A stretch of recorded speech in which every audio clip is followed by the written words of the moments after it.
Perkenalkan, nama saya Cynthia Shifaheldi dengan NIM 230780040 dari Prodi Tata Rias dan Kecantikan BP23.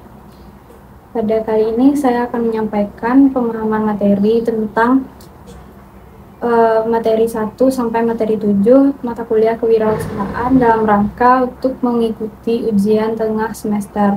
Nah, yang pertama yaitu definisi kewirausahaan dan wirausaha.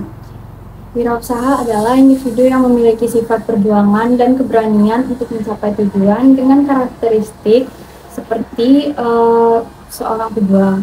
Kewirausahaan adalah sikap, jiwa, dan kemampuan untuk menciptakan sesuatu yang bernilai dan berguna bagi diri sendiri dan juga orang lain. Selanjutnya yaitu karakteristik wirausaha. Karakteristik wirausaha adalah ciri yang melekat pada individu seperti keberanian, kreativitas, dan tanggung jawab. Faktor lingkungan seperti keluarga, sekolah, dan masyarakat dapat mempengaruhi pembentukan karakter seorang wirausaha. Lalu selanjutnya ada pendidikan kewirausahaan. Pendidikan kewirausahaan berperan penting dalam membentuk karakteristik wirausaha dengan tujuan mengubah perilaku dan meningkatkan kemampuan mahasiswa dalam mengetahui cara berwirausaha. Selanjutnya yaitu niat, motivasi, dan mindset berwirausaha. Niat berwirausaha adalah proses pencarian informasi untuk mencapai tujuan usaha.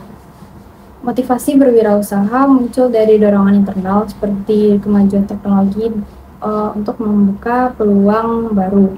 Mindset berwirausaha mempengaruhi sikap dan pandangan seseorang terhadap kewirausahaan. Selanjutnya yaitu keuntungan dan kerugian berwirausaha. Keuntungan berwirausaha meliputi sense of business, kebebasan dalam merencanakan usaha, dan pengembangan ide tanpa tekanan dari pihak lain. Namun, terdapat pula kerugian berwirausaha seperti risiko kegagalan dan tuntutan manajerial yang tinggi. Untuk memasuki dunia wirausaha, terdapat beberapa cara yang dapat dilakukan. Yang pertama yaitu merintis usaha baru. Ada 3 bentuk usaha baru yang dapat dirintis. Yang pertama yaitu perusahaan milik sendiri, yaitu bentuk usaha yang dimiliki dan dikelola oleh diri sendiri. Mendirikan usaha baru dengan menggunakan modal, ide, organisasi, dan manajemen yang dirancang oleh diri sendiri.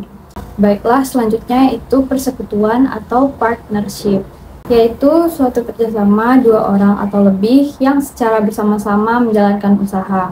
Lalu yang ketiga yaitu perusahaan berbadan hukum atau corporation, yaitu perusahaan yang didirikan atas dasar badan hukum dengan modal atau saham-saham. Selanjutnya mengenai strategi kewirausahaan. Sebelum membangun dan memulai usaha, penting untuk mempertimbangkan kelayakan usaha dari berbagai aspek yang memengaruhi kelancarannya.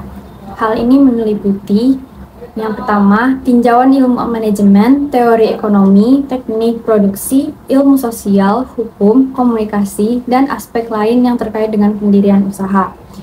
Yang kedua, yaitu perencanaan produk yang dihasilkan harus sesuai dengan kebutuhan konsumen dan mencerminkan kualitas yang baik untuk memuaskan konsumen serta mencapai tujuan usaha. Situasi persaingan dan perubahan yang cepat menekan usaha oleh faktor eksternal, seperti perubahan teknologi, ekonomi, sosial budaya, dan perubahan pasar. Dalam konteks ini, pemasaran harus dipahami sebagai konsep bisnis strategis, bukan sekadar penjualan atau periklanan. Pemasaran harus diintegrasikan dengan strategi usaha secara menyeluruh. Selanjutnya, materi tentang etika bisnis dalam wirausaha. Suatu kegiatan usaha harus dilakukan dengan memperhatikan etika atau norma-norma yang berlaku dalam masyarakat bisnis. Karena yang pertama, etika digunakan agar pengusaha tidak melanggar aturan yang telah ditetapkan dan usahanya mendapatkan simpati dari berbagai pihak. Yang kedua, etika adalah tata cara berhubungan dengan manusia lainnya, mengingat beragamnya adat dan budaya dalam masyarakat. Lalu yang ketiga yaitu etika merupakan pengaturan tingkah laku atau perilaku manusia dalam masyarakat untuk menghindari pelanggaran norma atau kebiasaan yang berlaku. Dan yang terakhir yaitu sikap dan perilaku seorang pengusaha harus mengikuti norma yang berlaku di suatu negara atau masyarakat, termasuk seperti berpenampilan sopan, berpakaian layak, berbicara santun, dan perilaku yang menyenangkan bagi orang lain. Selanjutnya yaitu materi tentang kewirausahaan sosial. Kewirausahaan sosial adalah model bisnis yang berfokus pada memecahkan masalah pada lingkungan sosial, sambil tetap mencari keuntungan. Tujuannya yaitu menciptakan nilai sosial yang positif dan berkelanjutan. Contohnya seperti perusahaan yang menghasilkan produk ramah lingkungan atau program pemberdayaan masyarakat. Kewirausahaan sosial menghadirkan perubahan positif dalam masyarakat, mengurangi ketimpangan sosial, dan memberdayakan komunitas rentan.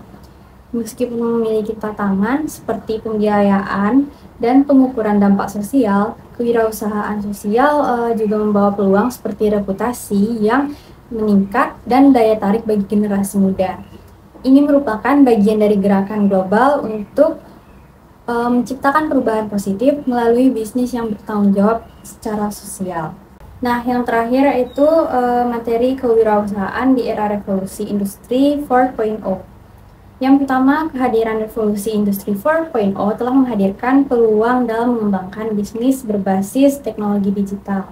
Nah, yang kedua, e-commerce telah menjadi tulang punggung dalam mengembangkan bisnis di era teknologi informasi dan digital. Selanjutnya, yang ketiga, terakhir, social media and mobile apps telah memberikan kemudahan dalam melakukan penetrasi pasar dan pemasaran produk bisnis atau usaha secara digital.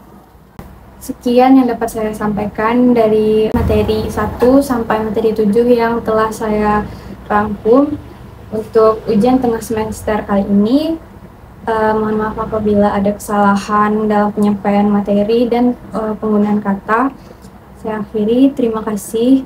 Assalamualaikum warahmatullahi wabarakatuh.